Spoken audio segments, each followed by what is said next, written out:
Welcome everyone to the battle between two Nodirbeks here. Nodirbek Yakubboev versus Nodirbek Abdusattorov. Yakubboev is on the offensive. He's almost on the verge of winning the game, but he has some technical difficulties. Abdusattorov is just going in with his rook. You can see black has 3 pawns and a rook against 2 pawns, rook and bishop. These positions are shown as winning by the engine but are very difficult to convert. Now of course there's a threat bishop f8. If you can win this pawn, then white's chances to win increase significantly. Both players have enough time on the clock. Nodirbek has 28 minutes, Nodirbek Abdusattorov, while Yakubboev has 12 minutes. And these two players are always having a lot of fighting games against each other. Check to the king.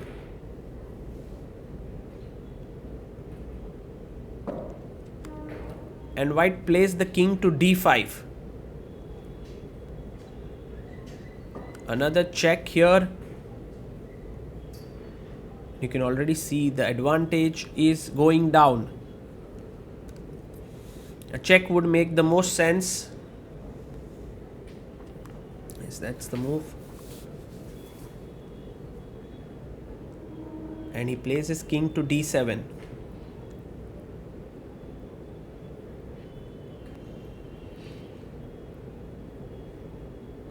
Abdusattorov comes to e3 now. You can see the king is blocking the rook's path. He's attacking the pawn on f3. The rook comes back. You know, exchanging the rooks leads to a lost endgame here. There's no hope in this endgame. So, black plays the move. He's about to move his rook. Rook e1. Nodirbek playing this carefully here. Abdusattorov, because he could one mistake, one slip and he could lose this game. But for now, he's defending this very well. King d8. And he brings his rook to h1. It's always very difficult to beat players who are the best in the world. They find all the possible means to defend. And he plays rook a4. It's not a move that you play very happily because rook h3 does attack this and you have to make this very uncomfortable move, rook f4, to defend everything.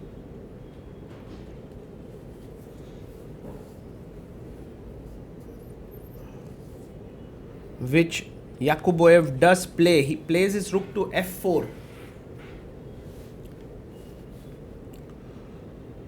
And now Nodirbek Abdusattorov brings his king back to f7. King comes back to d7.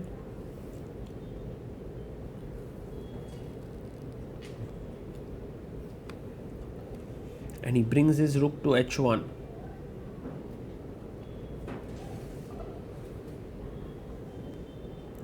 Rook e4 played.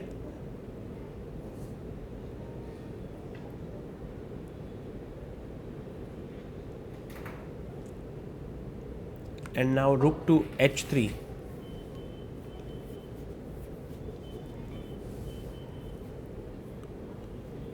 He goes rook e7 check. Check here. King has to move.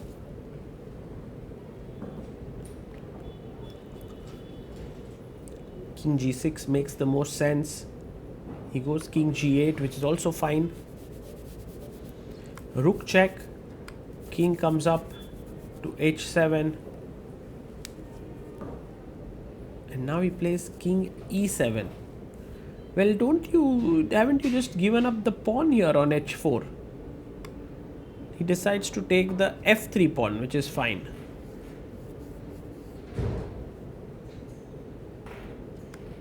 King comes to f7.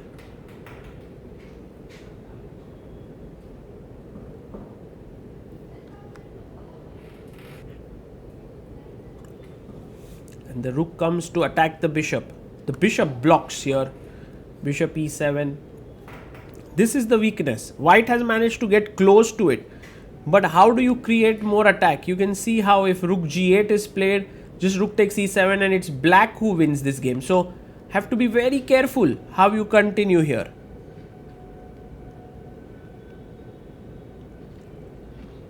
Plays rook to b8. There was a better move, rook d8, which was winning. The point of it was that at the right time, when this was taken, you could bring your bishop to like here, rook d7. By the way, bishop g7 and this is mate. But the idea was bishop could come to d6. But anyway, he went rook b8, rook e4, bishop f8 played. And now he goes rook here. Important, right? Because if you take the pawn, bishop g7 leads to a mate. So that's the reason why rook a4, rook goes to b7. Just trying to block here, rook takes h4 now works. Can we take on g7?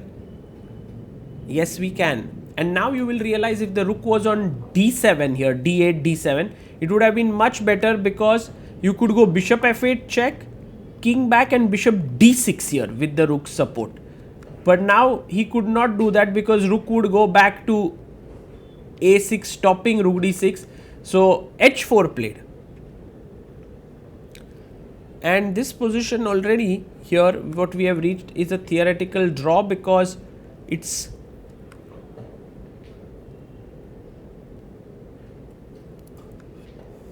rook bishop versus a rook. And Nodirbek is a big expert here. He actually played this endgame just a few days ago against Vishy Anand as well. And he managed to hold the draw pretty easily. The main problem that Nodirbek faces here is that his king is in the corner. Like white pieces are well placed. But this is a draw because there is not enough space on the other side. And here we just go through this game very quickly.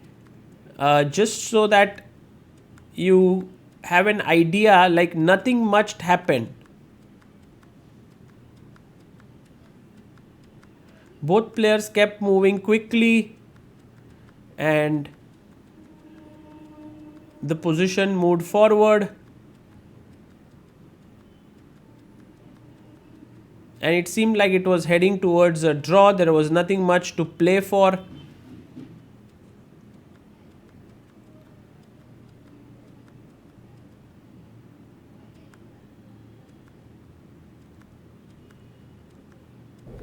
Until we reach this moment where king comes to f7 now.